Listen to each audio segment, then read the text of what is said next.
kajian Safinatun Najah kita pada malam hari ini sebagai ganti dari pertemuan Jumat malam yang tertunda kemarin.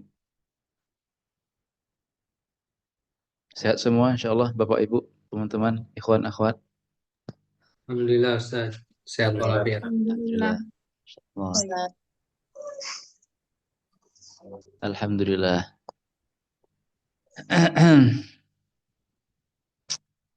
Ya, murojaah sedikit tentang uzur. Pada Allah dan Rasul.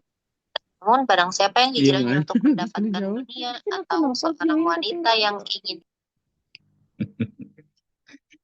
Kita murojaah sedikit tentang bab salat ya. Bahwasanya kemarin uzur yang membolehkan kita meninggalkan salat ada dua ya. Tidur sama lupa. Ya, nanti kita bahas tentang syarat. Kapan sih tidur itu dianggap menjadi uzur? Kapan kita nggak sholat karena ketiduran? Kapan tidur itu menjadi uzur sehingga kita nggak berdosa ketika kita meninggalkan sholat karena tidur? Kapan Bu Dwi? Bu Dwi?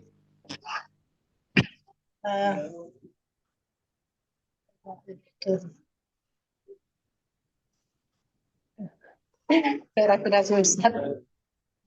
Karena lupa sudah ya Ustaz. Apa? Sekarang tidur karena tidur. Tidur. Tidak sholat. Ketiduran. Tidur sebelum masuk waktu. Ya, satu lagi. Dan tidur sebelum masuk waktu dan waktu habis. Iya. Syukran Ibu. Pertama, kalau tidurnya sebelum waktunya masuk ya. Jadi misalnya jam 11 siang tidur gitu, terus bablas sampai jam 5 sore, maka tidak berdosa karena tidur. Ya, tapi harus dikodok nih. Tetap harus diqadha. Ya, sama. Yang kedua, waktu sudah masuk. Cuma karena mungkin ngantuk banget, akhirnya kita tidur, tapi kita yakin insya Allah akan bangun sebelum waktu sholat berakhir. Sebelum berakhirnya waktu, kita yakin akan bangun. Nah, ternyata nggak bangun sampai habisnya waktu. Kita udah yakin bangun ini, ternyata tiba-tiba nggak bangun. Nah, ini juga jadi uzur tiduran. Baik. Syukran, Ibu. Berikutnya adalah lupa. Kapan lupa ini menjadi uzur? Mungkin bisa langsung dibuka mic yang berkenan menjawab. Izin menjawab Ustaz. Fadal. Lupa menjadi uzur tidak mengerjakan sholat di waktunya ketika dia melakukan benar lupa karena sedang melakukan hal yang tidak dimakruhkan atau haram. Intinya tidak dilarang. Ya. Ya, betul. Syukran. Syukran Ustaz Afiq. Betul. Ini tapi ketika dia lupa sholat karena melakukan hal yang terlarang, apakah uzur? Tentunya tidak ya. Baik itu berupa yang haram ataupun berupa yang hal yang makruh, maka dia berdosa meninggalkan sholat dan harus segera dia mengqadhanya. Tayyib. Ini dia dua uzur sholat ya. Ini dua uzur sholat ya. Lupa dan tidur. Ada lagi nggak ya kira-kira uzur lain ya selain yang dua ini? Menurut peserta semua gimana? Ada lagi nggak uzur yang mana kita mungkin menunda sholat sampai sampai di luar waktunya dan kita nggak berdosa karena hal itu? Ada lagi nggak kira-kira sebabnya ini? Kalau sakit gimana Ustaz? Sakit. Iya. Hmm. Sakit secara khusus, Dan tidak mampu mengerjakan misalnya. hmm, Apaan Ustadz, kalau pingsan atau hilang akal secara umum masuk ke tidur kan Ustadz? ya Benar masuk malam. masuk ke tidur, Masuk ke ya. kategori tidur. Nah, yang lebih tepatnya itu adalah pertama kalau mau menjamak. Ketika kita mau menjamak kan kita mengerjakannya di luar waktunya.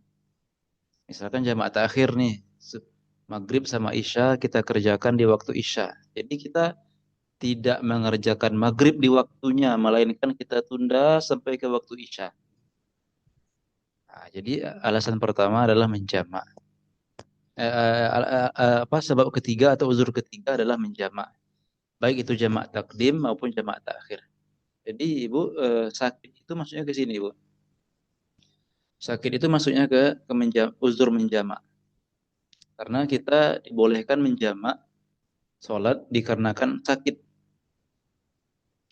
Jadi sakit secara khusus ya tidak, tapi mungkin kita umumkan bahwasanya uzurnya itu adalah menjamak sholat. Baik menjamaknya karena safar, menjamak karena hujan, ataupun karena sakit. Lalu uzur kedua apa? Yang keempat, tambahan kedua, dipaksa. Ada orang yang maksa kita, bukan kita. Ada orang yang memaksa seseorang sehingga kamu kalau sholat sekarang saya akan bunuh dengan paksaan yang dan ancaman yang ya yang nyata dan kelihatannya memang dia akan melakukan itu. Ya mungkin ini jarang ya, tapi ini diantara uzur bolehnya kita meninggalkan sholat dan mengerjakannya di luar waktunya. Taib. Nah, sekarang baru kita masuk ke pembahasan syarat-syarat salat. Bismillahirrahmanirrahim. Bagi yang tidak ada uzur mungkin nanti bisa buka kamera ya biar kita pantau. Bagi yang ada uzur tidak apa-apa, silahkan. Lanjut. Syarat-syarat salat. Kebetulan di sini yang dibahas hanya syarat sahnya saja. Kita kan tahu bahwasanya syarat itu terbagi dua. Ada syarat eh, wajib, ada syarat sah. Syarat wajib itu maksudnya siapa saja yang wajib melakukan sholat gitu maksudnya. Siapa aja yang wajib mengerjakan sholat. Ya secara umum pastinya orang Islam ya wajib sholat. Kemudian yang sudah balik dan dia berakal, nggak gila. Lalu eh, kemudian dia apa? Sedang tidak sedang haid dan tidak sedang nifas. Dan ya ini secara umum empat ini. Secara umum empat syarat wajib. Artinya siapa saja yang dikenai kewajiban sholat. Pertama orang Islam. Maka orang kafir tidak wajib. Lalu yang kedua berakal. Jadi orang gila tidak wajib sholat. Lalu balik. Maka anak kecil belum balik artinya dia nggak berdosa kalau dia nggak sholat. Tetapi wajib diperintahkan oleh orang tuanya ketika dia berumur 7 tahun dan dipukul ketika berumur 10 tahun jika dia nggak sholat. Lalu yang keempat, sedang bebas atau tidak sedang haid dan tidak sedang nifas. Maka dari itu, perempuan haid dan nifas tidak wajib mengerjakan sholat. Ada tambahan dua lagi, tapi ya cukup empat saja dulu. Sekarang kita pindah ke syarat sah sholat. Apa?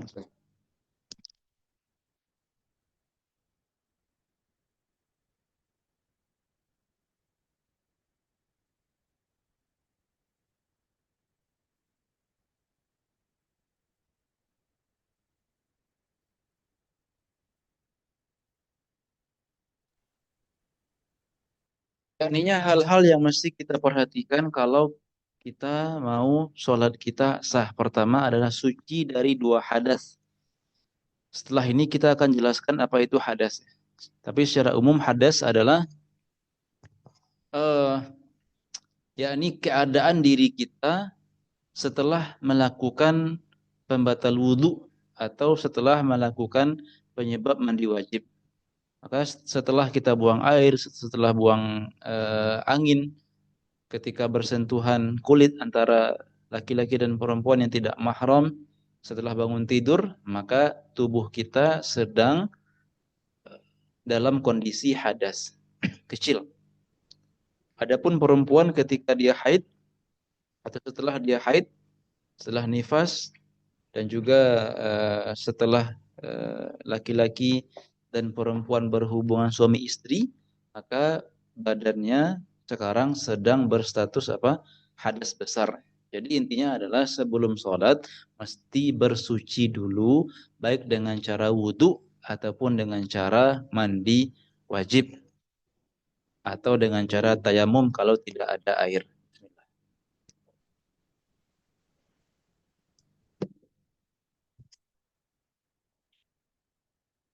Maka dari itu tidak sah sholat kalau tanpa bersuci. Ya Nabi kita bersabda, la yaqbalullahu sholata ahadikum idza ahdatsa hatta yatawadda. Tidaklah sah sholat seseorang sampai jika dia berhadas sampai dia mengangkat hadasnya dengan cara berwudu. Jadi para hadirin dan hadirat semuanya, jadi ini yang namanya syarat itu kalau dia tidak ada maka sholat tidak akan sah. Walaupun kita lupa. Misalnya setelah salam baru ingat, astagfirullah tadi ternyata belum wudu. Maka belum sah sholat kita yang tadi. Jadi diulang wudu dulu kemudian harus diulang sholatnya. Jadi walaupun ingat ba'da setelah salam itu tidak sah sholat kita. Lalu dan haram menyengajakan sholat tanpa bersuci terlebih dahulu. Jadi nomor 1 ini lebih kepada suci dari hadas. Sedangkan yang nomor 2 lebih kepada penekanan suci dari najis. Suci dari najis. Najis telah kita pelajari sebelumnya apa saja pembagiannya dan cara menyucikannya, maka kita harus terbebas dari najis. Baik itu pada pakaian kita ataupun pada badan kita ataupun pada tempat sholat kita. Taib. Nah, ini dia 3 hal yang mesti kita perhatikan, teman-teman, Bapak Ibu semuanya. Ketika kita mau sholat, pastikan 3 hal ini suci dari najis. Pertama pakaian. Walaupun mungkin kita tahunya setelah sholat, Assalamualaikum warahmatullahi wabarakatuh. Assalamualaikum warahmatullahi wabarakatuh. Ternyata ada najis di pakaian kita. Maka tadi sholat kita itu belum sah. Harus diulang lagi. Ya, karena yang namanya syarat itu harus ada. Taib. Ada pembahasan begini, bahwasanya bangkai itu kan najis ya, bangkai najis. Tetapi ada beberapa bangkai yang dimaafkan. Artinya walaupun kita terkena bangkai itu dimaafkan. Tetapi ada yang tidak dimaafkan. Untuk binatang dan hewan-hewan yang tidak ada darahnya, seperti cicak, seperti semut, seperti lalat, dan semacamnya, itu dimaafkan di air aja. Jadi kalau ada lalat masuk ke air, ini air nggak najis. Kalau ada nyamuk masuk ke air atau semut masuk ke air dan dia mati di sana, maka bangkainya tidak membuat air menjadi najis. Tetapi untuk pakaian, seandainya kita lagi sholat, Allahu Akbar, ternyata dalam saku ini ada bangkai lalat. maka sholat kita tidak sah. Karena harus terbebas dari najis tersebut. Karena bangkai bangkai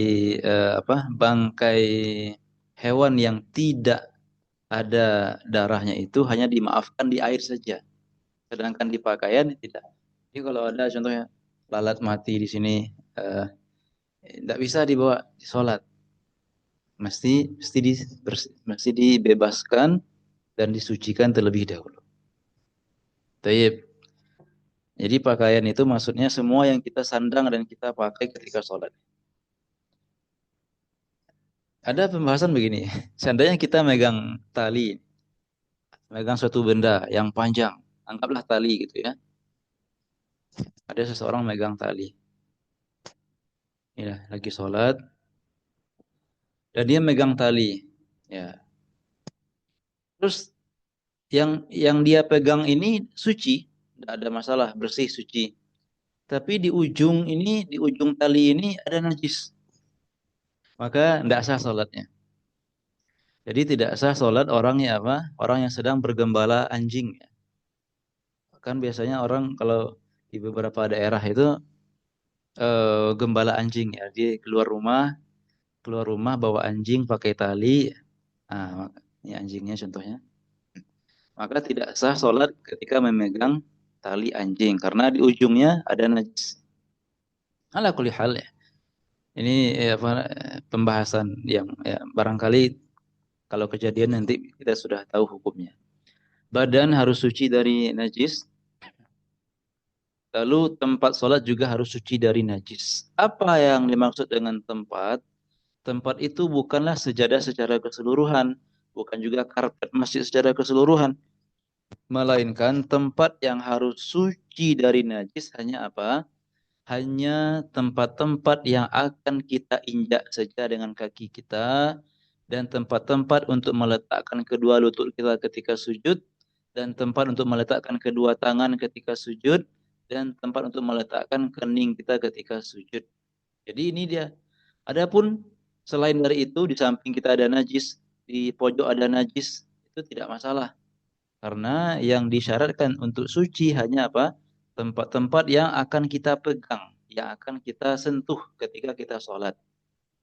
Jadi kalau kita sedang sujud dan di bawah dada kita ada, artinya di bawah dada ya, tapi enggak nyentuh langsung.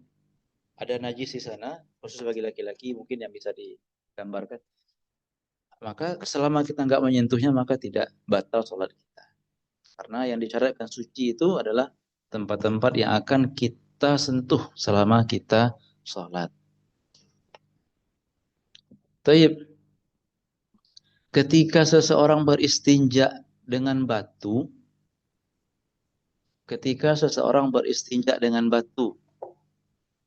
itu kira-kira masih ada sisa nggak ya mohon maaf di duburnya? Ketika istinja dengan batu, ada sisa dikit ya biasanya. Ketika istinja sama batu,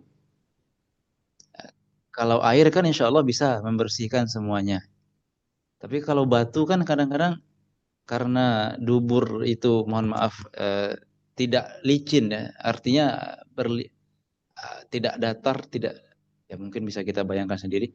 Maka pasti ada sisa-sisa sedikit. Tetapi sisa ini dimaafkan.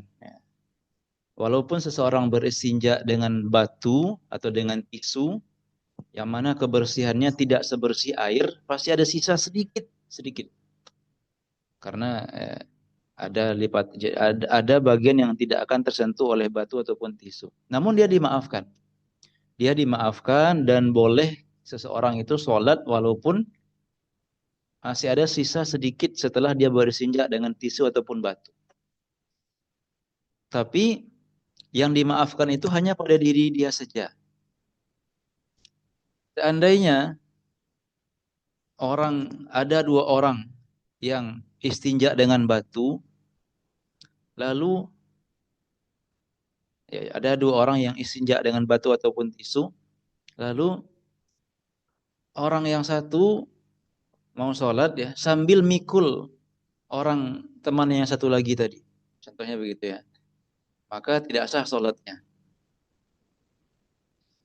Karena apa? Karena temannya sedang ada najis.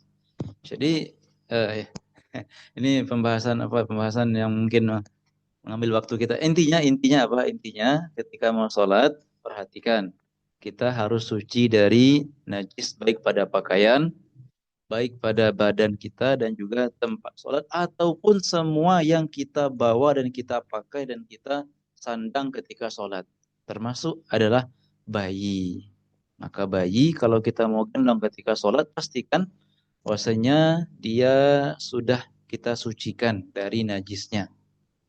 Jadi kalau dia sedang memakai pampers yang penuh dengan pipis atau yang ada pipisnya, maka tidak bisa kita bawa ketika sholat.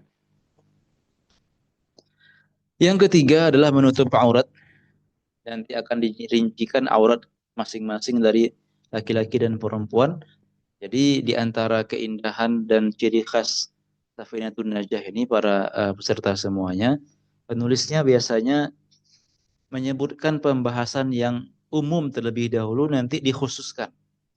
Seperti ini, pada syarat sholat ini dibahas secara umum menutup aurat. Dan nanti beliau akan rincikan aurat laki-laki ini, aurat perempuan ini. Nanti juga di bab rukun sholat akan kita temukan niat, takbir, dan beliau rincikan syarat dari masing-masing rukun itu. Jadi nomor 3 menutup aurat. Paling yang kita bahas di sini adalah apa?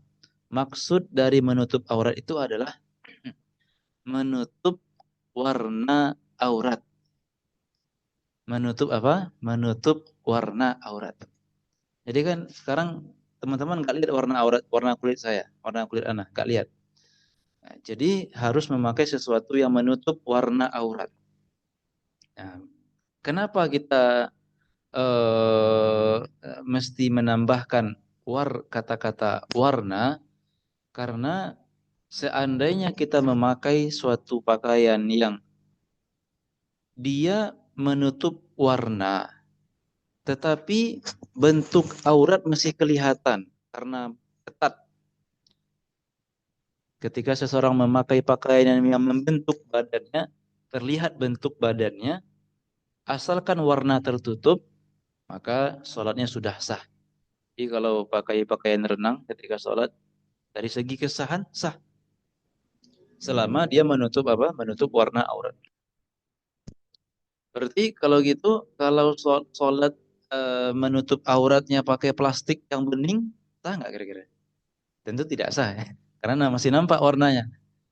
Sedangkan yang diminta adalah menutup warna aurat. Baik.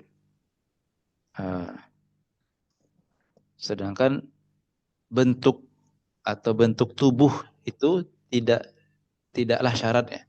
Walaupun pastinya makruh hukumnya memakai pakaian yang sangat sempit ketika sholat. Bagi laki-laki makruh, bagi perempuan sangat-sangat makruh. Apalagi nanti kalau misalnya dilihat oleh laki-laki lain. Bisa jadi nanti mungkin bisa jadi haram ya. Karena mengundang syahwat. Bismillah.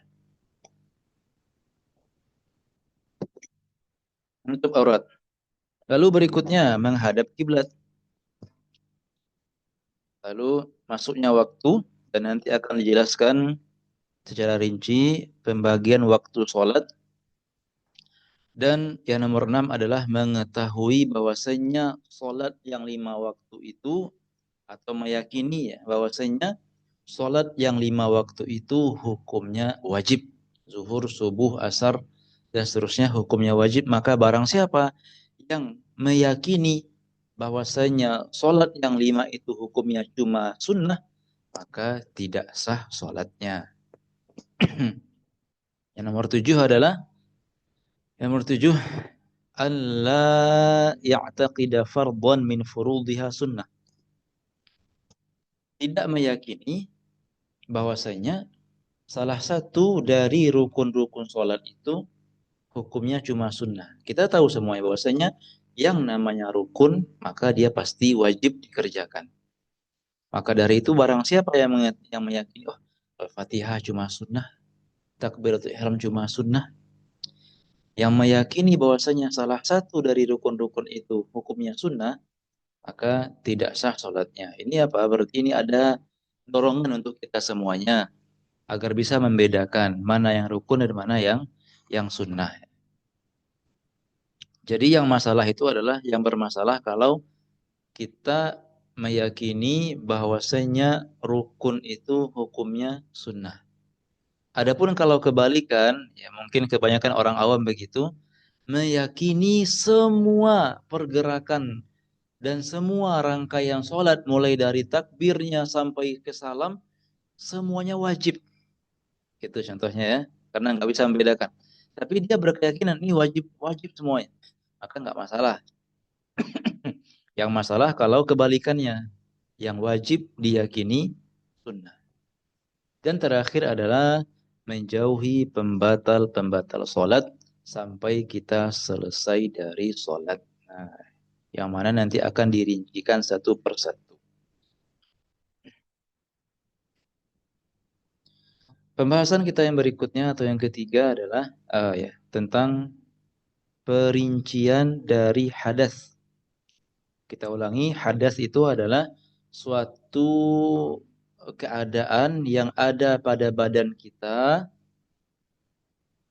yang menghalangi kita atau yang menghalangi sahnya sholat kita. Atau dengan kata lain, sebuah keadaan yang terjadi pada badan kita setelah kita melakukan sebab-sebab hadas. Yang mana dia terbagi dua. Hadas kecil sama hadas besar.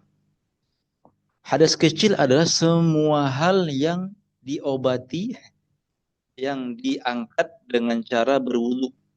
Hadas kecil adalah semua hal yang mewajibkan kita berwudu atau yang menyebabkan kita mesti berwudu. Yaitunya 4 hal yang kita pelajari di bab pembatal wudu. Sedangkan hadas besar adalah hadas yang diangkat dan disucikan dengan cara mandi wajib. Setelah haid, setelah nifas, setelah junub. Itu tentang hadas ya. Lalu, tadi sebagaimana yang Anda katakan, sekarang beliau ingin merincikan pembahasan tentang aurat. Kebetulan di sini beliau hanya membahas aurat ketika sholat saja. Karena para hadirin dan hadirat semuanya, kalau kita belajar bab fikih itu biasanya aurat dibagi dua. Ada aurat ketika sholat dan ada aurat di luar sholat. Nah, sedangkan yang dibahas di sini hanya aurat ketika sholat saja. Ada bedanya? Ada, nanti kita coba singgung sedikit. Aurat ketika sholat ini adalah antara kita sama Allah Subhanahu wa Ta'ala. Antara kita dengan Allah Subhanahu wa Ta'ala yang masih kita tutup ketika kita bermunajat kepada Allah Subhanahu wa Ta'ala. Sedangkan di luar sholat, maka itu aurat yang berkaitan dengan sesama manusia yang tidak boleh kita perlihatkan kepada orang lain. Itu maksud dan makna aurat di luar sholat. Taib. Beliau mengatakan auratur rajuli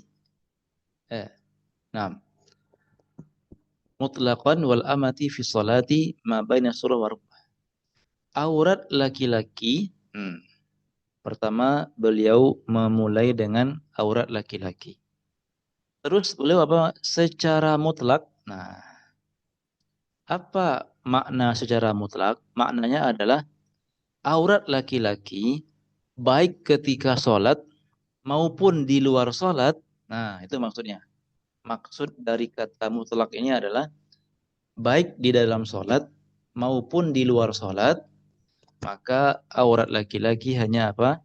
Hanya antara pusar dan lutut saja. Nah, baik.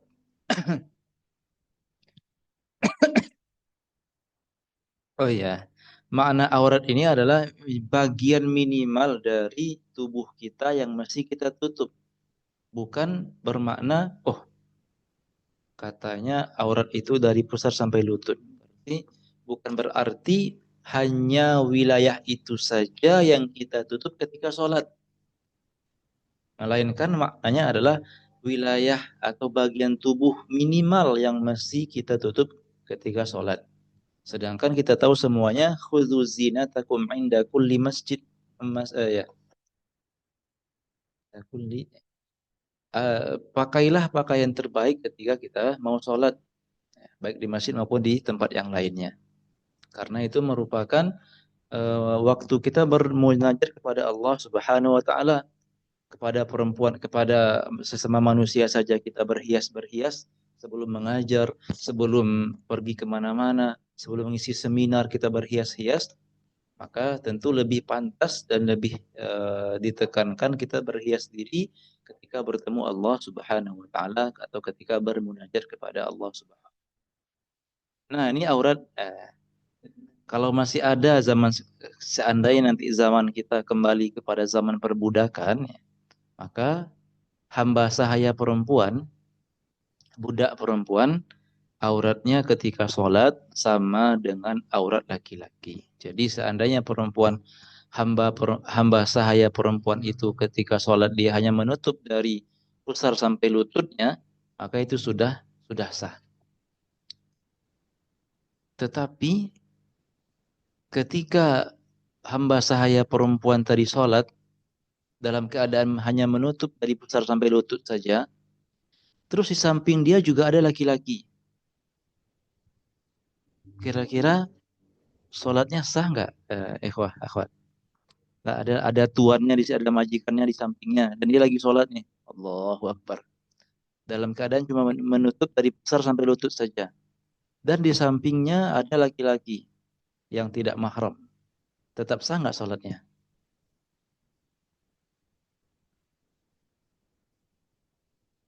Sah nggak ya? Ada yang tahu jawabannya?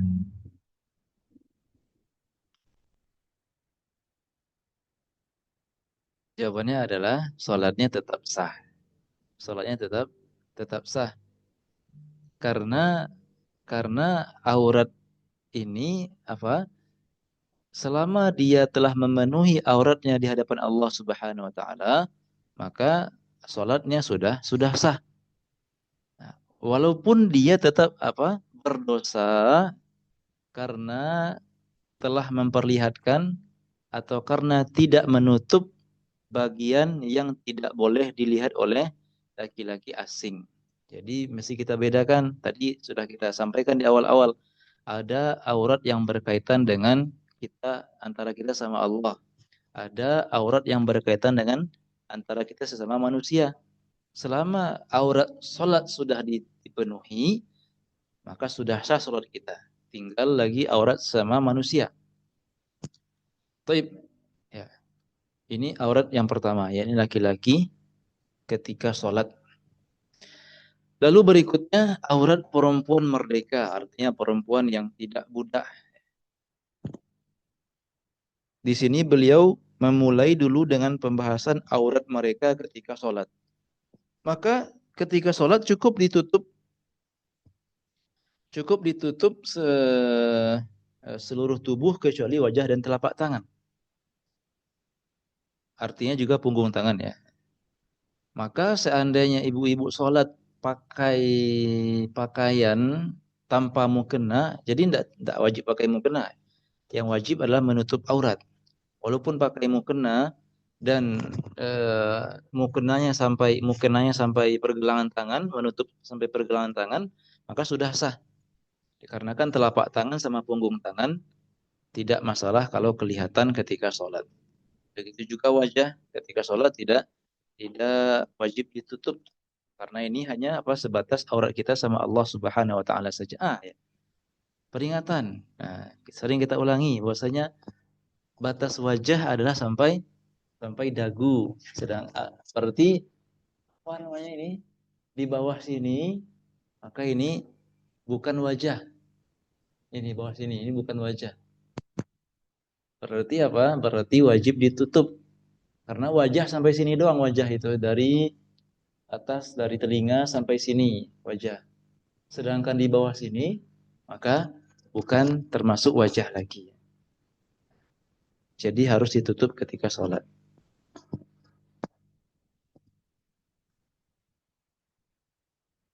Nah, termasuk juga telapak kaki bagi ibu-ibu, bagi para akhwat juga harus ditutup karena masih aurat. Yang boleh kelihatan cuma dua tadi, wajah sama telapak dan punggung tangan.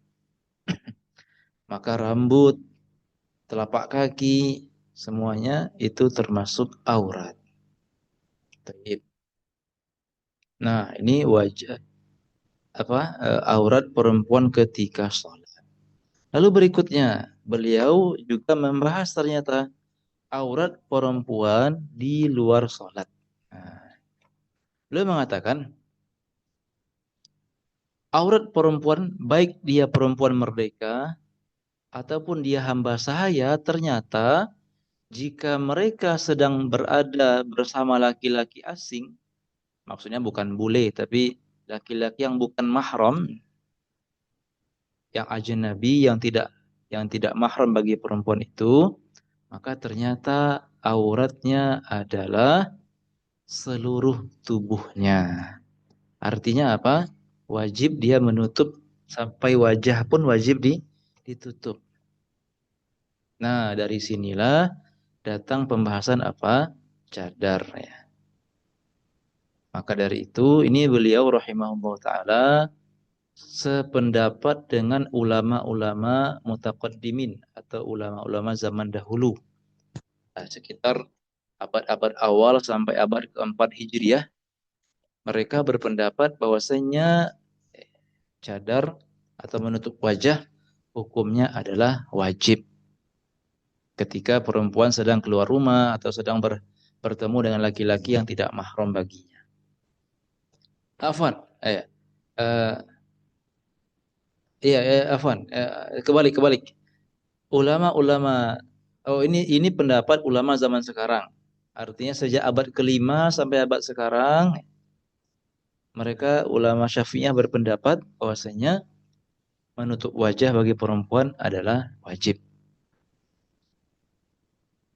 Adapun ulama-ulama zaman dahulu, abad keempat, abad ketiga, kedua, maka mereka berpendapat bahwasanya menutup wajah atau cadar hukumnya sunnah saja, tidak sampai ke derajat wajib.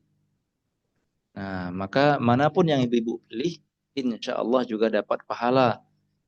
Kalau milih wajib, berarti dapat pahala wajib. Milih sunnah pun dapat pahala.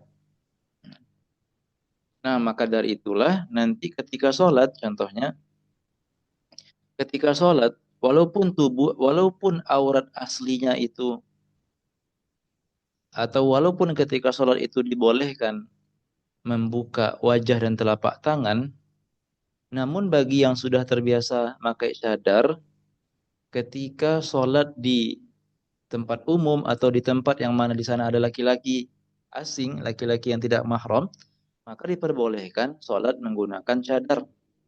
Asalkan nanti ketika sujud keningnya jangan lupa dibuka. Artinya kening ditempelkan keningnya ke sajadah. Jangan sampai ketutup sama cadarnya.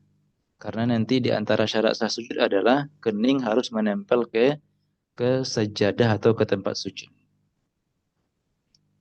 Adapun aurat perempuan di hadapan laki-laki yang mahram bagi perempuan itu seperti ayahnya, kakaknya, anaknya, adiknya, maka aurat minimal, bagian tubuh minimal yang mesti dia tutup hanyalah antara pusar sampai lututnya saja. Ini minimal, artinya dia nggak berdosa kalau memperlihatkan wilayah di bawah lutut ataupun di atas pusarnya. Tapi bukan berarti kayak sholat tadi ya, bukan berarti ketika kita memahami bahwasanya aurat sholat itu laki-laki hanya dari pusar sampai ke lutut, bukan berarti itu terus yang kita tutup ketika sholat. Itu dalam keadaan tertentu. Misalkan kita nggak mendapatkan pakaian lain selain sarung, maka silakan tutup antara wilayah pusar sampai lutut. Begitu juga perempuan di hadapan mahramnya, bukan berarti dengan bebasnya saja memperlihatkan area yang selain aurat tersebut. Faedah ini akan kita dapatkan ketika apa? Contohnya, Ada perempuan yang sedang menyusui anaknya, mungkin di ruang tamu, di ruang tengah, di mana kemudian datang ayahnya atau datang mertuanya, bahkan mertua, dan melihat menantunya sedang menyusui anaknya, maka tidak berdosa sang ayah, tidak berdosa sang mertua ketika melihat menantunya sedang menyusui anaknya, karena itu bukan aurat. Wallahu a'lam. Baik. Selesai kita dari pembahasan aurat.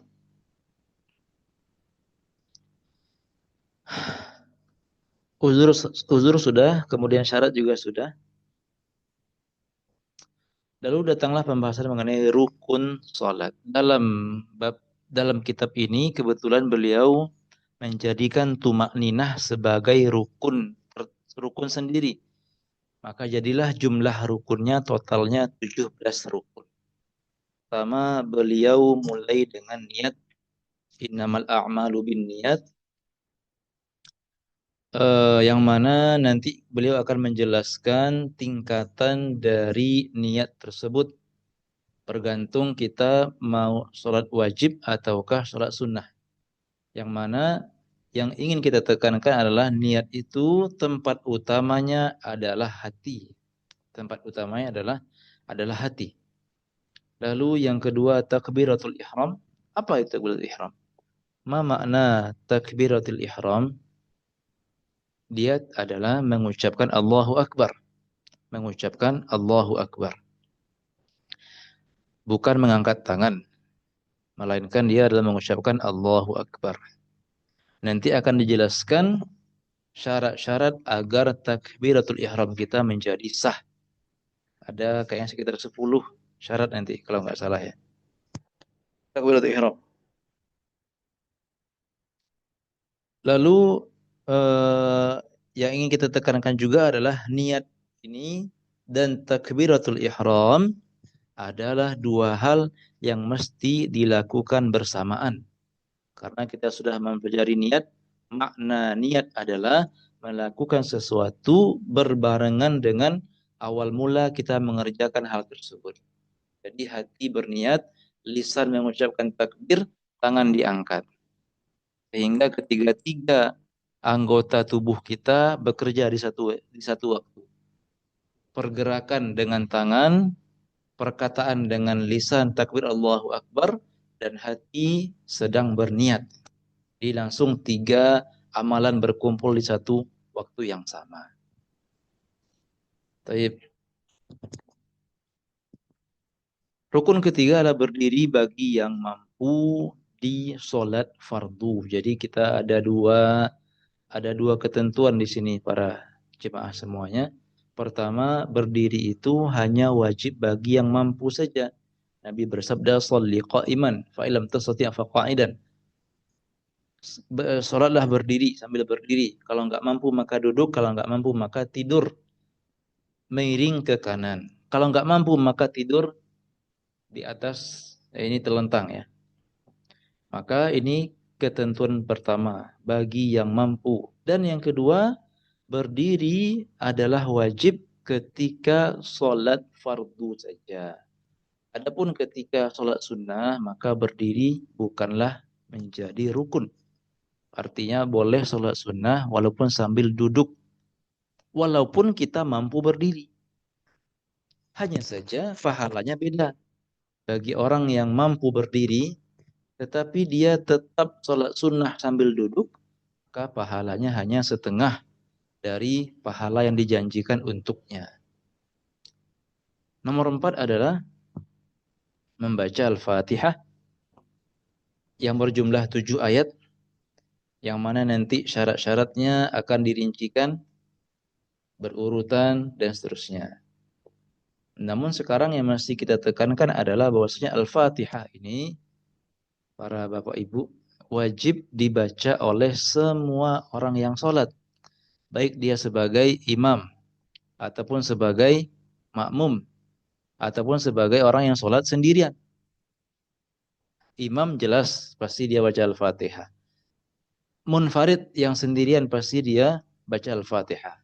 Barangkali pertanyaan yang sering terjadi itu adalah kapan makmum membaca Al-Fatihah ya. Itu barangkali pertanyaannya. Maka jawabannya adalah kalau kita sedang sholat sirriyah, zuhur, asar, ketika berjamaah, maka tentu kita langsung baca Al-Fatihah dari awal. Takbir, iftitah, ta'awudz, Al-Fatihah.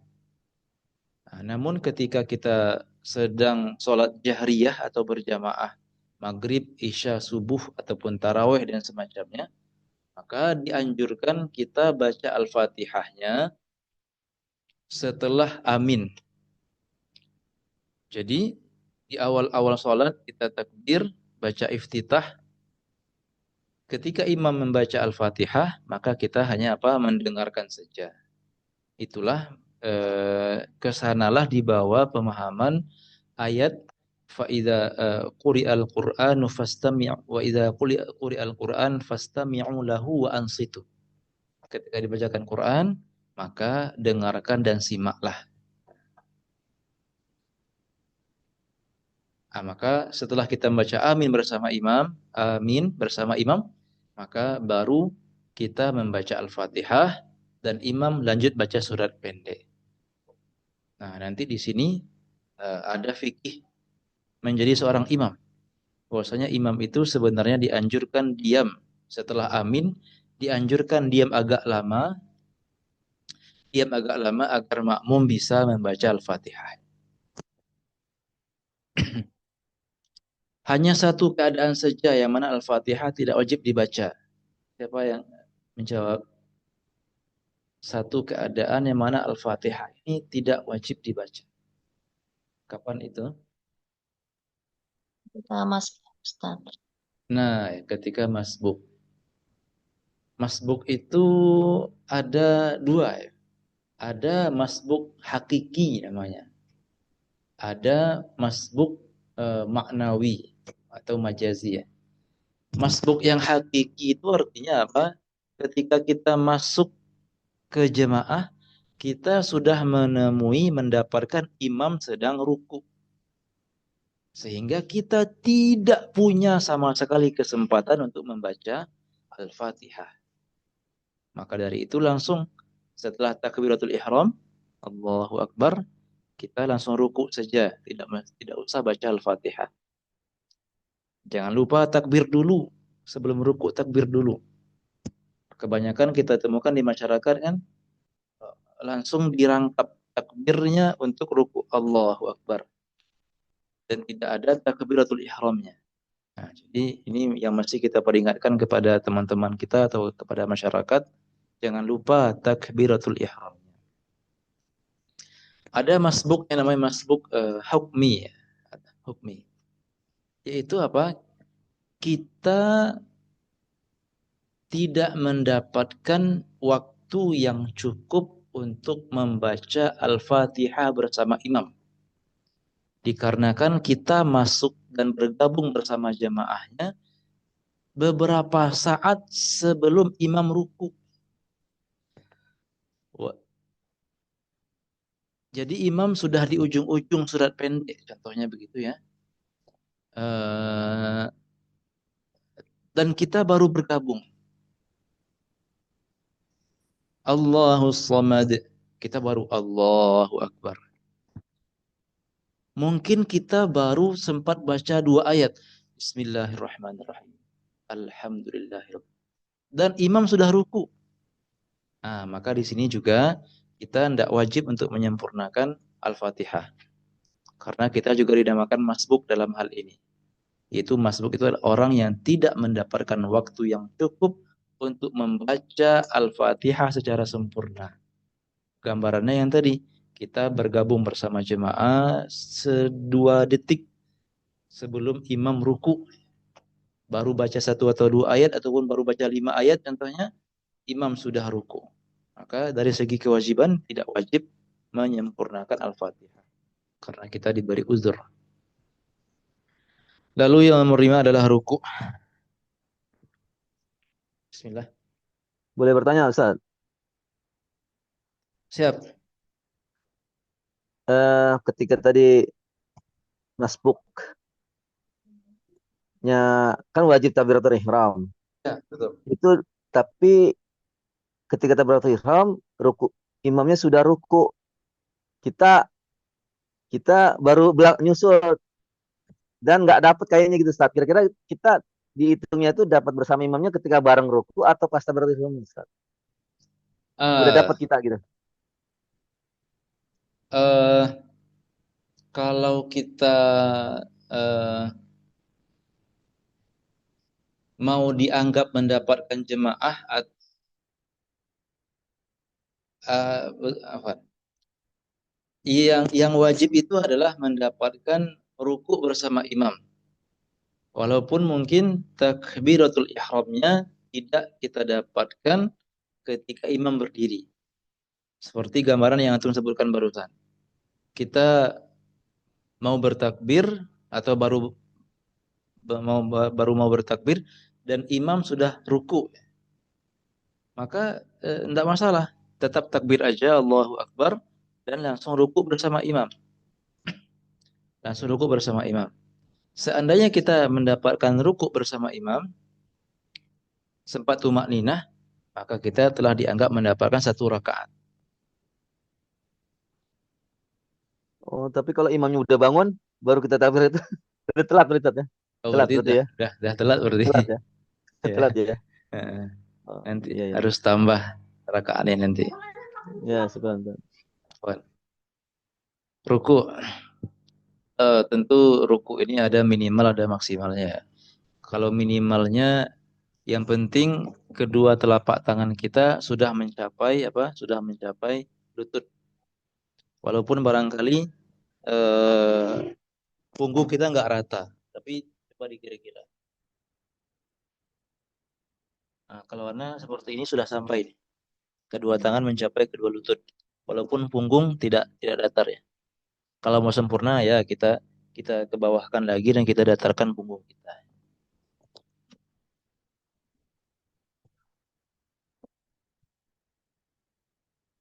Kemudian tumak ninah ketika ruku, dan dia juga merupakan syarat mendapatkan 1 rakaat bersama imam.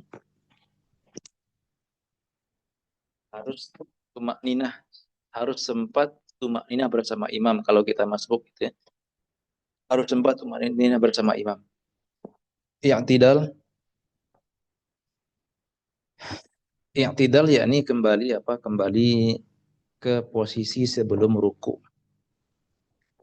Lalu tumak ninah ketika i'tidal, lalu sujud 2 kali.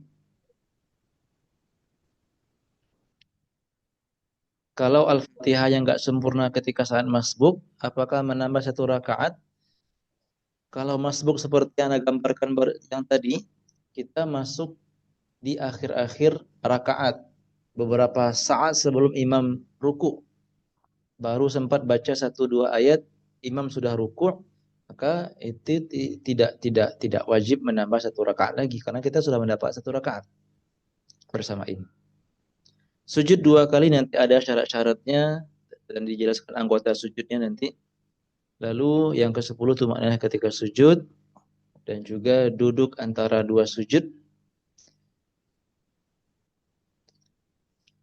Boleh enggak kita ketika duduk antara 2 sujud itu sambil bersila? Tahu bersila? Ustaz Amirul bersila tahu? Tahu.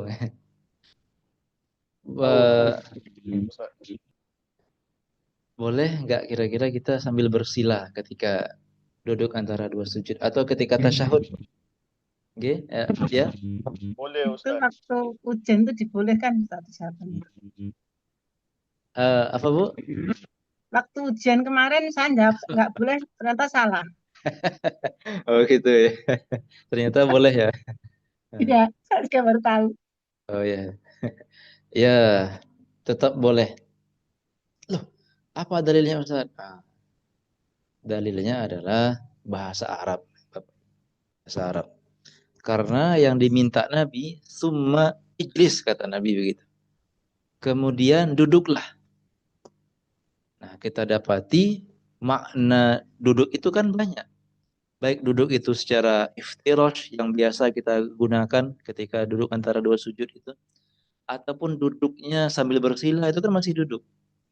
ataupun duduk yang namanya iqa, duduk duduk kedua kakinya tegak ya, seakan-akan dia bersiap-siap berdiri begitu ya. Itu namanya iqa, masih dibolehkan juga karena masih dinamakan duduk.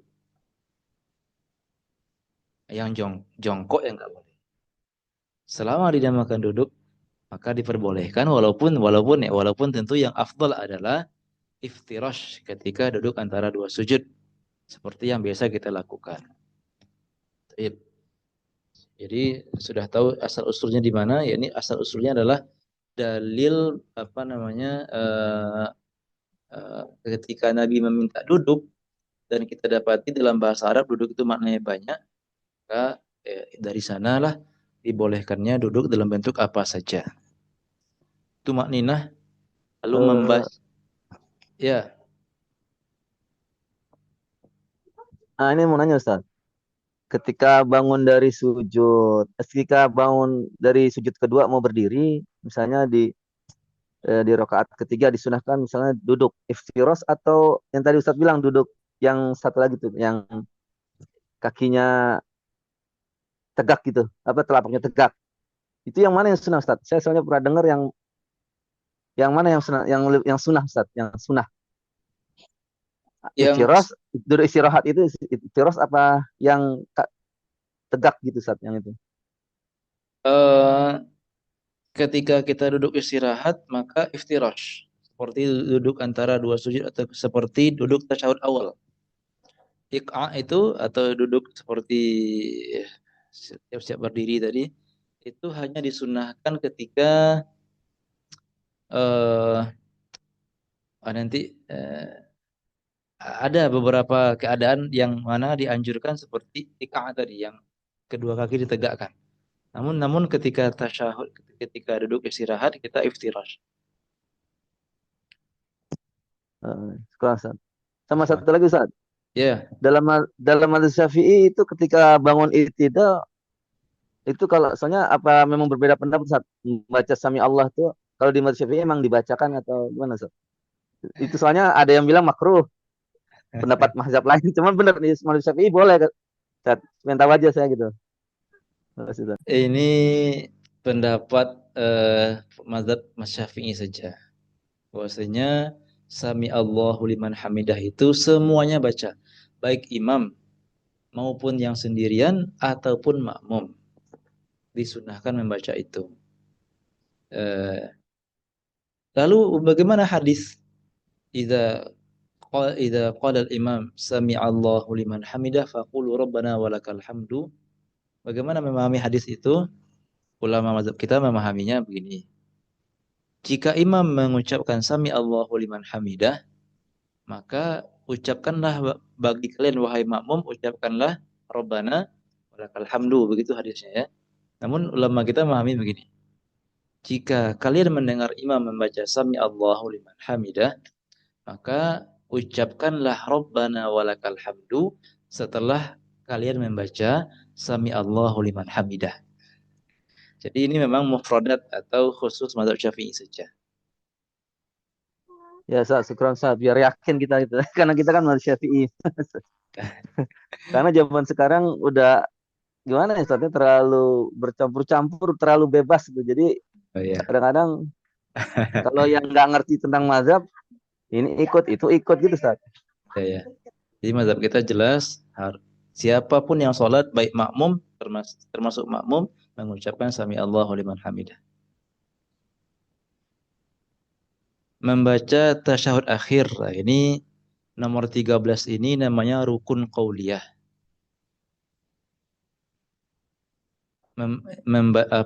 Membaca tasyahud akhir ini rukun yang berupa ucapan.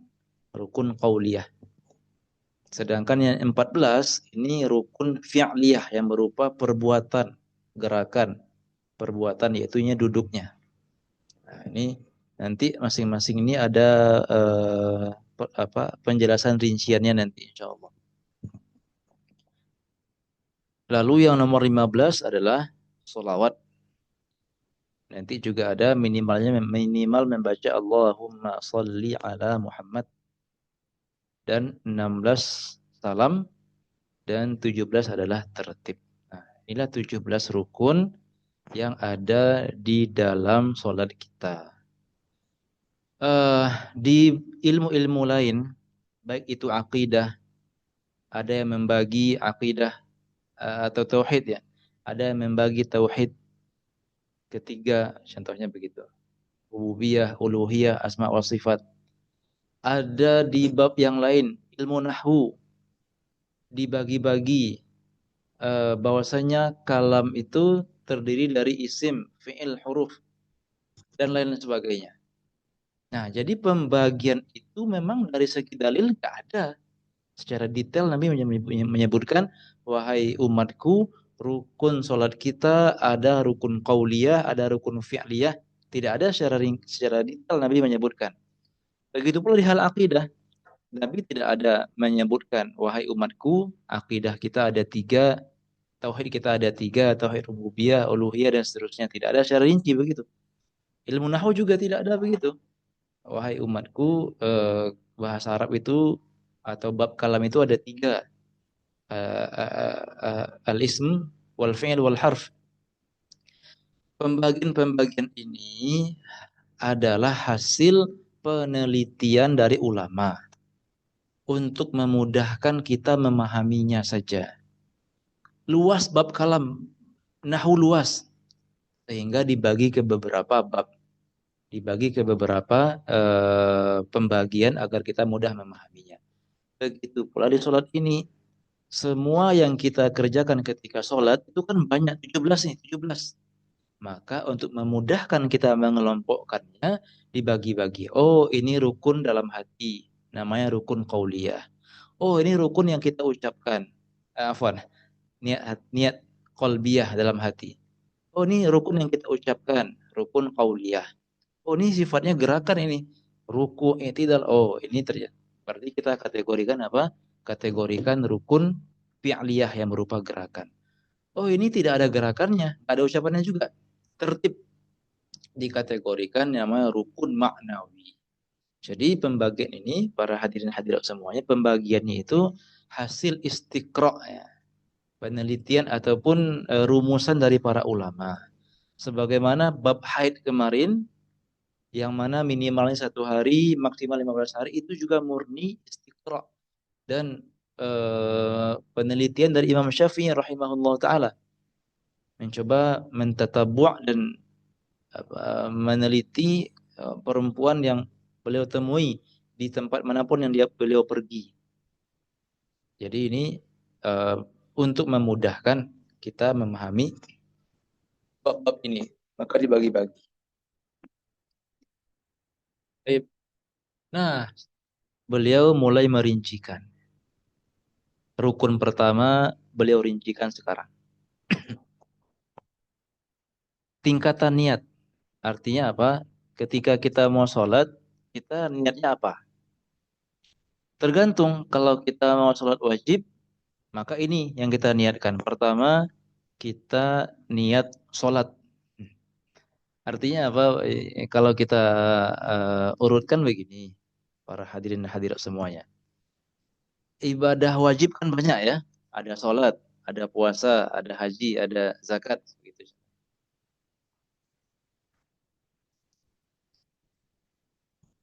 Maka pilihlah salah satu. Pilih sholat. Kan nggak mungkin kita niat Allahu Akbar, niat puasa. Pilihlah sholat. Yang mana diungkapkan dengan apa? Usolli. Sengaja aku sholat. Nah, sholat wajib banyak. Ada 5. Pilih salah satunya. Misalnya zuhur. Usolli zuhur. Dan jangan lupa menghadirkan dalam hati kita bahwasanya itu adalah sholat wajib. Ringkasnya, kalau mau diucapkan ya ringkasnya kurang lebih, usolli fardhu zuhri. Usolli untuk niatnya, fardhu untuk niat wajibnya, zuhur kita pilih salah satu dari 5 sholat wajib itu. Inilah kurang lebih yang kita ucapkan dalam hati kita. Usolli fardhu zuhri. Usolli fardhu al-asri.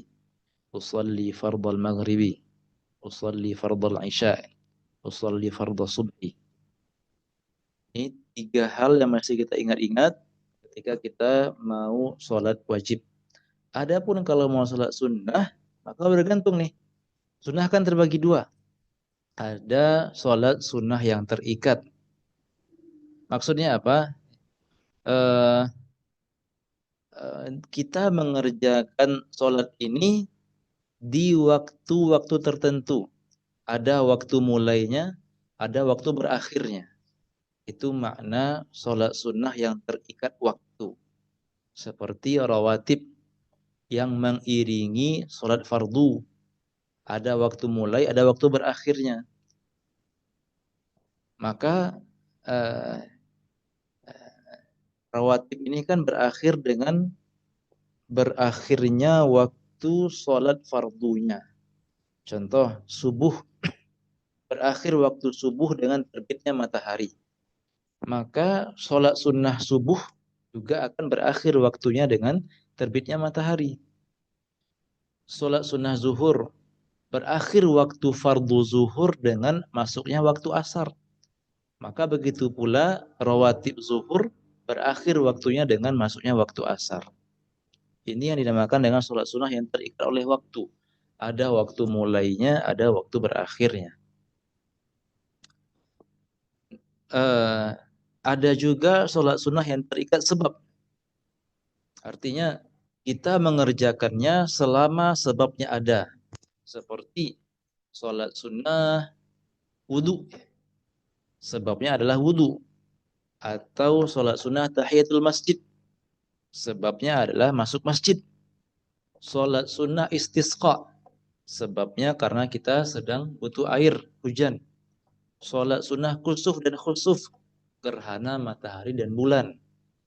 Maka kalau ini yang ingin kita kerjakan, termasuk duha juga, duha, witir, tarawih, termasuk ini. Maka pertama, niatkan bahwa kita mau sholat. Tidak puasa, tidak zakat. Lalu yang kedua, tentukan sholatnya. Usolli duha, contohnya begitu. Sengaja aku sholat duha. Usolli tahiyatul masjid. Usolli witir. Jadi 2 saja. Pertama, niatkan kita mau sholat. Yang kedua, tinggal tentukan sholatnya apa. Namun tambahannya ini. Kalau kita mau sholat sunnah qobliyah atau ba'diyah, sholat sunnah yang ada qobliyah sama ba'diyahnya, maka mesti kita tambahkan qobliyahnya. Usolli sunnata qobliyati zuhri, contohnya. Harus ada qobliyahnya. Atau usolli sunnata zuhri al-ba'diyah. Usolli ba'diyata zuhri. Adapun sholat sunnah yang tidak ada ba'diyahnya, seperti subuh, maka cukup usolli sunnatal fajri. Tidak usah kita tambahkan qobliyahnya. Karena memang dia cuma itu aja. Ada ba'diyahnya. Kita hanya butuh tambahan qobliyah atau ba'diyah untuk sholat-sholat yang ada qobliyah, ada ba'diyah. Seperti zuhur, seperti maghrib, seperti isya. Ada qobliyah, ada ba'diyah.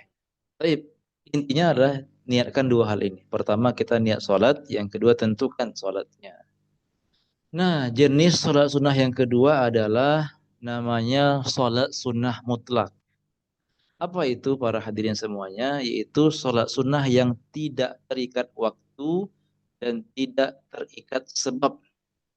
Seperti istighfar kan ini mutlak ya, nggak ada waktu khususnya istighfar. Kalau mau zikir, subhanallah, walhamdulillah, dan seterusnya. Mutlak. Beda dengan sholat zuhur, ada waktu mulai, ada waktu berakhirnya. Beda dengan rawatib, ada waktu mulai atau waktu berakhir. Tapi seperti istighfar, seperti sholawat, itu kan mutlak, kapan saja silahkan. Ternyata sholat sunnah juga ada yang demikian. Dinamakan sholat sunnah mutlak. Artinya kita lagi rindu sama Allah, kita lagi mau minta pertolongan. Wasta'inu bisabri wassalah. Kita mau sholat sekarang juga. Ini namanya sholat sunnah mutlak tanpa ada waktu berakhir dan waktu mulainya seperti rawatib, dan juga tanpa sebab. Ya bukan tahiyatul masjid, bukan istikharah, bukan sholat sunnah wudhu, tapi memang kita mau memperbanyak pahala dengan sholat gitu. Nabi bersabda, dalilnya apa? As-salatu khairu mawdu'in. Sholat adalah sebaik-baik perkara. Nah, maka semakin banyak kita sholat, maka tentu semakin banyak pahala kita. Kalau kita mau ini, sholat sunnah mutlak, maka cukup niat sholat saja. Usolli gitu. Sengaja aku sholat. Karena kan dia mutlak, nggak wajib, nggak juga sunnah yang terikat.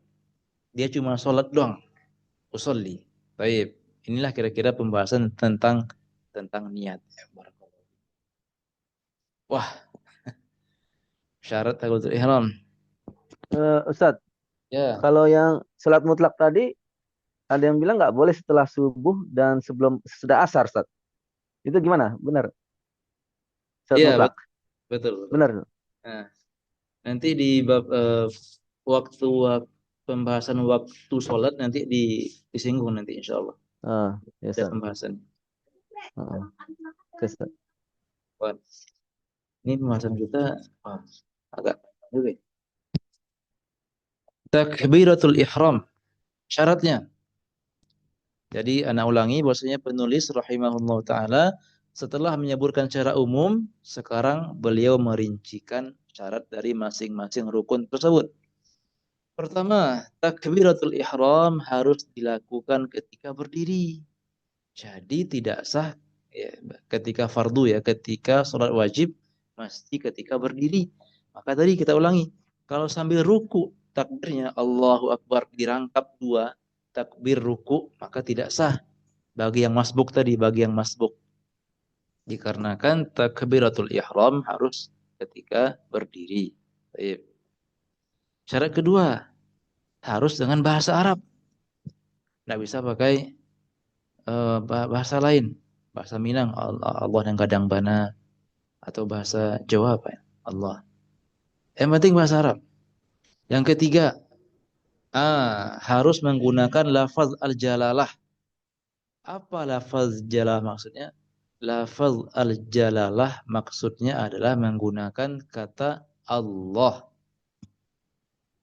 Allahu Akbar. Allah. Lafaz Allah. Tidak boleh pakai apa? Ar-Rahmanu Akbar. Contohnya gitu. Ar-Rahimu Akbar. Tidak sah begitu. Lalu nomor 4. Harus pakai akbar. Tidak boleh pakai kata-kata yang lainnya. A'lam. A'zam. Allahu a'lam. Allahu a'zam. Karena dua kata ini kata ta'abbudiyah. Harus menggunakan dua kata itu. Allah sama akbar. Nomor 5 berurutan. Tidak boleh dipisah dengan jarak yang panjang. Allah. Terus dia diam. Akbar. Harus berurutan. Allahu Akbar. Yang nomor 6. Tidak boleh memanjangkan hamzah atau alif ya. Dari kata Allah. Seperti ini. Allahu Akbar. Tidak sah. Karena maknanya itu adalah maknanya pertanyaan. Apakah Allah Maha Besar? Maka tentu ini keraguan. Seperti orang yang meragukan kebesaran Allah Subhanahu wa taala. Nomor 7, tidak boleh memanjangkan ba akbar. Akbar. Karena maknanya nanti berbeda. Maknanya gendang yang dipukul. Lalu nomor 8, tidak boleh mentasydidkan huruf ba. Akbar. Allah akbar. Ya mungkin ini beberapa kesalahan yang beliau temukan di zaman beliau dulu barangkali ya, sehingga beliau kepikiran dan beliau cantumkan di buku beliau. Mungkin ada di zaman itu orang yang bilang akbar gitu. Nomor 9, tidak boleh menambah huruf waw, sukun atau fathah antara dua kata. Artinya antara Allah sama akbar tidak boleh menambahkan huruf waw. Apa contohnya? Yang sukun. Allahu jadinya panjang. Allahu Akbar. Allahu Akbar. Atau menambahkan huruf waw yang fathah. Allahu apa jadinya? Allahu wa Akbar jadinya. Nah, ini tidak boleh. Allah. Tidak boleh menambahkan huruf waw antara dua kata Allah sama Akbar. Enggak boleh. Baik sukun yang berakibat panjang nanti Allahu atau fathah Allahu wa Akbar. Tidak boleh. Nomor 10. 10 tidak boleh menambah huruf waw sebelum kata Allah. Apa nanti jadinya?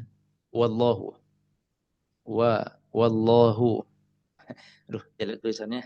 Wallahu Akbar. Nah, ini enggak boleh tambahkan huruf waw di sini. Wallahu Akbar. Berikutnya nomor 11. Tidak boleh berhenti antara dua kata takbir, antara Allah sama Akbar, enggak boleh stop. Baik berhentinya lama Allah Akbar. Walaupun ataupun sebentar. Dengan tujuan memutus bacaan tidak boleh. Nomor 12. Yang namanya membaca pasti harus terdengar ya. Kalau sendirian kita sholatnya maka dengarkan kepada telinga sendiri. Allahu Akbar.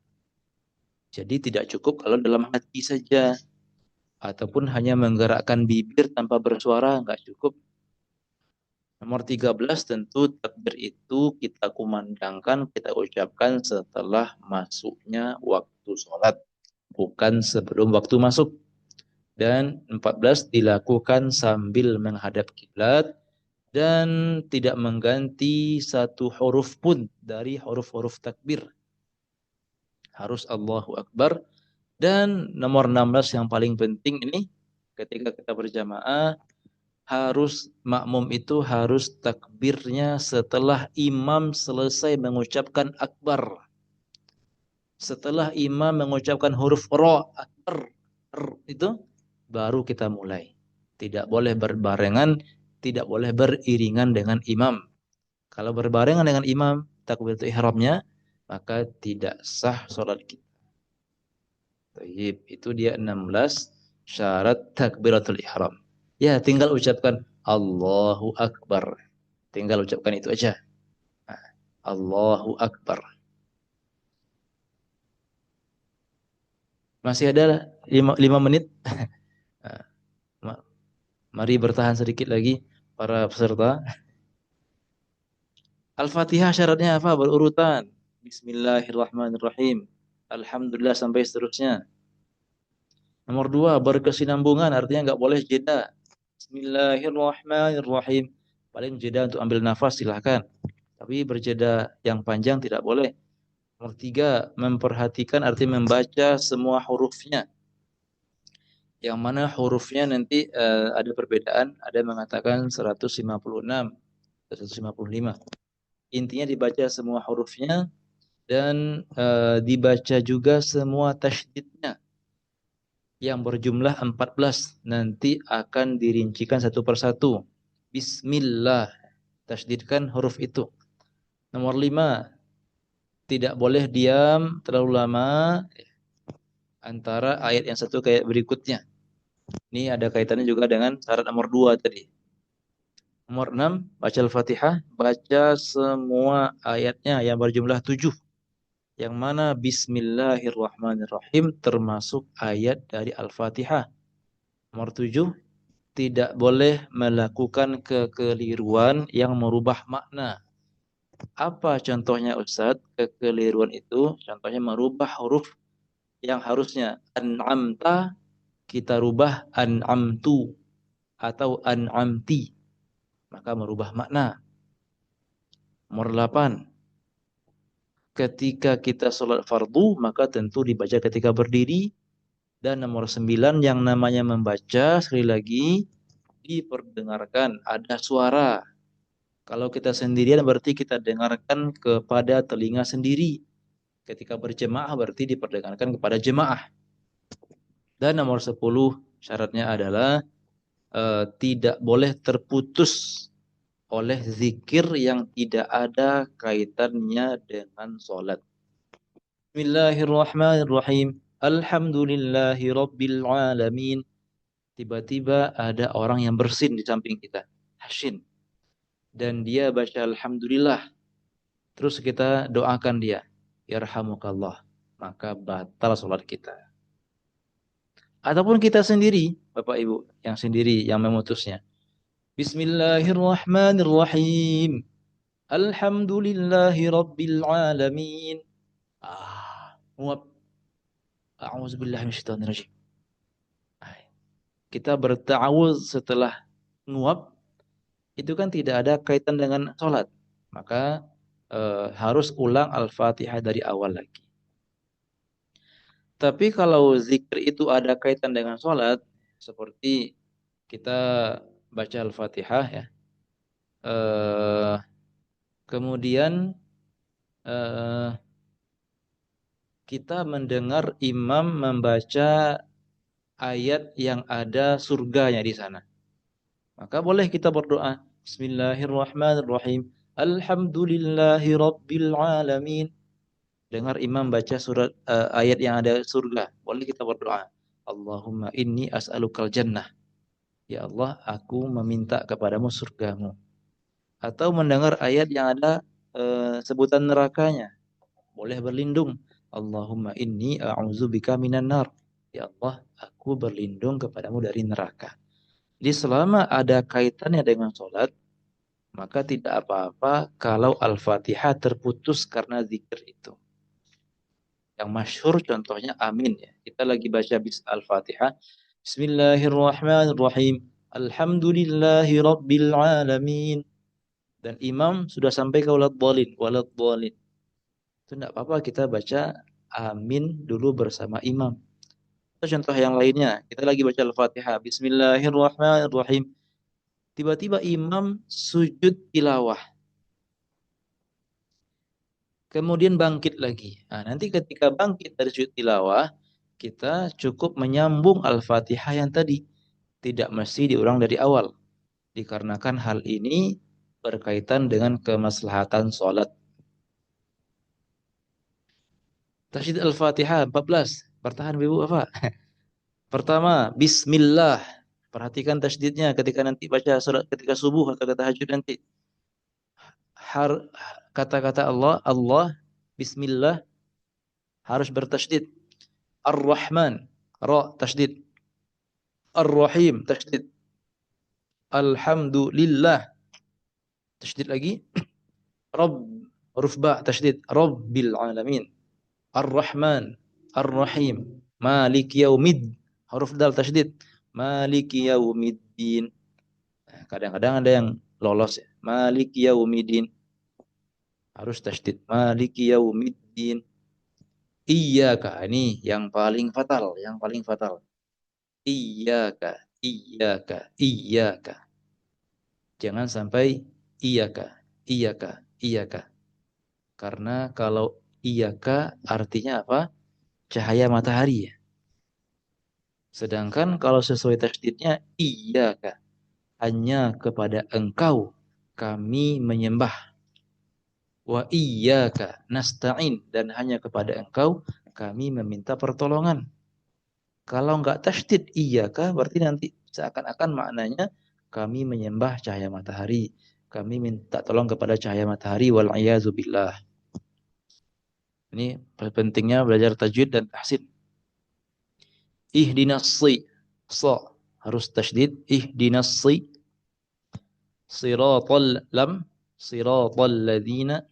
Lalu terakhir an'amta alaihim ghairil maghdubi alaihim walad tasydid walad. Kadang ada yang suka lewat ini. Dan juga lamnya ini dua tasydidnya. Walad ghairil maghdubi alaihim waladdallin. Ada yang kelewatan waladdallin. Maka perhatikan ini semua tasydidnya yang berjumlah 14. Dan terakhir banget Bapak Ibu, terakhir dianjurkan kita mengangkat tangan di 4 keadaan ini. Pertama, ketika mengucapkan takbiratul ihram, Allahu Akbar di permulaan sholat ya, Allahu Akbar. Lalu ketika hendak ruku, Allahu Akbar. Ketika i'tidal, sami'allahu liman hamidah. Dan ketika berdiri dari tasyahud awal. Yakni ketika kita menuju rakaat ketiga, jangan lupa untuk mengangkat tangan juga. Ketika berdiri, Allahu Akbar. Nah, ini dia 4 keadaan yang mana kita dianjurkan mengangkat tangan.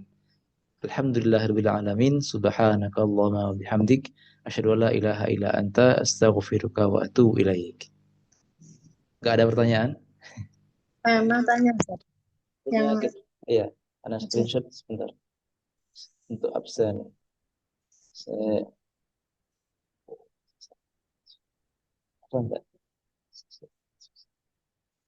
siapa ini? Nah, silakan Bu. Oh iya, ini Ustaz. Kalau sholat kita setidaknya membacanya telinga kita sendiri bisa merasakan dengar gitu. Kalau Ya, kalau malah sampai gemberenang itu gimana Ustaz? Kita sholat sendiri tuh, di rumah itu sholatnya sampai kayak seperti orang ngimami gitu gimana Ustaz? Boleh nggak itu? oh. Jadi suaranya memang terdengar gitu gimana Ustaz? Eh, tapi sendiri, Bu. Dia sendiri Ustaz. Apa? Tadi itu minimalnya begitu. Minimalnya kita ucapkan sampai minimal terdengar oleh diri kita sendiri. Kalau mau lebih, apa juga. Bahkan memang kalau sholat malam itu dianjurkan kita mengeraskan. Ya, ini sholat wajib Ustaz. Sholat wajib. Iya. Malam atau siang? Ya, kadang siang, kadang malam gitu ya. Gimana? Tidak apa-apa, tidak apa-apa. Oh iya. Asalkan Kalau apa Bu? misalnya ada orang lain nggak boleh nih. Ya, misalkan nanti kalau ada berdampingan sama orang lain nanti terganggu orangnya. Oh iya. Ya tadi sampai saat sesama bayi ini. Ya, kok. Terkendi, tafadhol. Apa Ustaz? 3 pertanyaan boleh Ustaz? Ya. Yang pertama, tadi dikatakan Ustaz ketika kita istinja dengan batu dan tisu itu kan apabila ada sisa itu dimaafkan. Ya. Nah, bagaimana jika kita beristinja dengan air Ustaz? Bila ada sisa itu apakah tetap dimaafkan atau tetap atau tidak harus sempurna gitu? Kemudian yang kedua, rukun sholat berdiri bagi yang mampu itu di dalam sholat wajib. Bagaimana jika kondisinya itu eh, mampu berdirinya itu nggak full gitu Ustaz. Jadi terbatas misalkan hanya mampu beberapa saat kemudian dia harus duduk gitu. Nah, yang terakhir Ustadz, masbuk tidak wajib menyempurnakan Al-Fatihah. Nah, bagaimana jika bukan masbuk? Maksudnya kita ikut takbiratul ula dengan imam, kemudian imam itu langsung ruku sementara kita belum selesai membaca Al-Fatihah. Itu apakah sama tidak wajib juga menyempurnakan atau bagaimana Ustaz? Jazakallahu khair Ustaz. Oh ya, yang pertama, kalau istinja pakai air, maka ini wajib hilang semuanya. Kembali ke kaidah bahwasanya kalau kita membersihkan najis dengan air, maka harus hilang 3 hal tadi. Aroma, warna, sama rasa. Berlaku ketika istinja setelah buang air juga itu. Maka harus hilang semuanya. Lalu yang nomor 2, yang sanggup berdiri beberapa saat saja, maka dia harus berdiri selama dia mampu. Jika dia mampu berdiri sampai baca Al-Fatihah doang, lalu kemudian dia duduk, ya berarti ya, begitu cara beliau. La yukallifullahu nafsan illa wus'aha. Atau dengan kaidah lain, al-maisur la yasqutu bil ma'sur. Kita punya kesusahan, dia susah, nggak kuat berdiri lama-lama. Maka lakukan sebisanya. Bisa sampai Al-Fatihah, ya berdiri. Nah, yang jadi iskal, yang jadi masalah adalah sekarang ada beberapa orang yang dia itu sebenarnya bisa berdiri agak lama. Tapi, wah saya uzur, saya karena sudah tua. Tapi kebanyakan habis takbir langsung duduk. Nah, ini yang tidak sah. Seharusnya nggak sah, kalau mazhab Syafi'i nggak sah itu. Tapi di Mesir banyak ya Ustaz Muhyiddin. Di belakang-belakang masjid itu habis takbir langsung duduk biasanya. Maka sesuai kaidah harusnya apa? Eh, selama masih mampu berdiri, maka maksimalkan kemampuan itu dulu baru duduk. Sama kayak puasa nanti, bab puasa yang akan bekerja di siang hari dan bekerja yang berat, puasa dulu sampai kita memang merasa butuh untuk berbuka, baru berbuka. Bukan berbuka sejak pagi hari. Belum berangkat kerja udah berbuka. Maka al-maisur la yasqutu bil ma'sur. Selama kuat berdiri, berdiri dulu. Yang ketiga tadi apa ya, Ustaz ya? Yang ketiga, ketika masbuk membaca Al-Fatihah itu kan tidak wajib menyempurnakan, Ustaz. Ya. Nah, bagaimana kalau kondisinya itu kita memang ikut dari awal dengan imam, sementara kita belum selesai Al-Fatihah, namun imam sudah ruku, Ustaz. Kalau itu keadaannya maka wajib menyempurnakan dari awal. Karena seharusnya kita dapat waktu seharusnya untuk membaca Al-Fatihah secara sempurna. Beda dengan masbuk tadi yang masuk di awal, masuk di akhir-akhir sebelum imam ruku, maka dia tidak dapat waktu. Tapi orang yang ikut dari awal berarti kan dia dari segi waktu dia dapat waktu seharusnya. Walaupun memang dia nggak menduga bahwasanya nanti nggak terduga imam ternyata cepat baca suratnya, nggak terduga. Tapi dari segi waktu dia mendapatkan waktu, pernah mendapatkan waktu bersama imam. Maka sempurnakan Al-Fatihahnya walaupun nanti agak tertinggal. Dimaafkan dan diberi uzur sampai sujud. Jadi imam ruku' kita masih baca Al-Fatihah. Imam i'tidal kita masih baca Al-Fatihah. Nah, sampai itu masih dimaafkan, sampai i'tidal masih dimaafkan. Sampai sujud pun masih, karena ini uzur.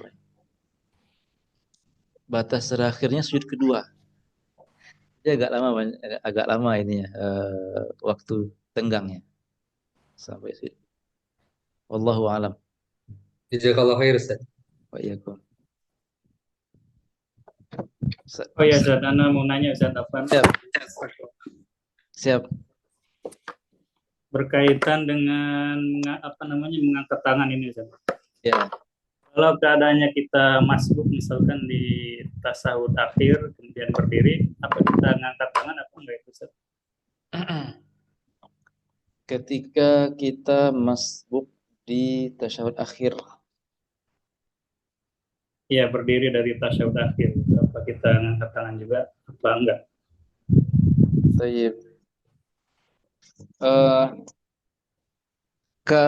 Kaidah aslinya kan mengangkat tangannya itu ketika kita berdiri dari tasyahud awalnya kita pribadi. Itu kaidah asli yang dipakai tadi. Nah, namun datang permasalahan nih ketika kita masbuk. Kadang-kadang imam mungkin tasyahud kedua, imam mungkin tasyahud awal, kita tasyahud kita apa? Kita masih rakaat pertama ya. Atau yang tadi imam sudah salam, ini masih rakaat pertama kita. Sedangkan sesuai kaedahnya seharusnya angkat tangan itu ketika kita berdiri menuju rakaat ketiga. Maka ini Ana coba bacakan jawaban dari Syekh Labib. Beliau mengatakan begini. Lam ajid fiha kalaman lil fuqaha. Jadi beliau sendiri juga belum mendapatkan nas teks resmi secara langsung mengenai hal itu. Apakah kita juga mengangkat tangan setiap kita tasyahud seperti keadaan tadi ya. Kita masuk bersama imam di rakaat terakhir. Otomatis kita harus ikut tasyahud bersama beliau. Imam salam, kita berdiri. Padahal ini bukan tasyahud awal kita yang resmi. Barusan itu tasyahud karena ngikut imam. Kata beliau, lam ajid fiha kalamanil fuqaha wa yadhharu li anna fiha at-tafsil al-madhkur fit takbir. eh, fa in kana fi maudhi' at-tashahhud al-awwal rafa'a yadayhi. Seandainya memang bertepatan masbuk tadi, bertepatan berdirinya dengan tasyahud awalnya dia, maka ngangkat tangan. Wa illa fala. Tapi kalau nggak bertepatan seperti yang tadi ditanyakan Ustaz Muhid, kebetulan itu baru rakaat pertama kita, yang berarti itu bukan tempat tasyahud. Maka dalam keadaan ini kata beliau tidak ngangkat tangan. Tetap ini menurut beliau, dia nggak angkat tangan. Tetap beliau memakai kaidah aslinya, angkat tangan cuma ketika berdiri dari tasyahud awal saja. Wallahu a'lam. Syukran Ustaz. Jazakallah khairan. Wah, iya. Sudah sepertinya ya. Kita tutup dulu.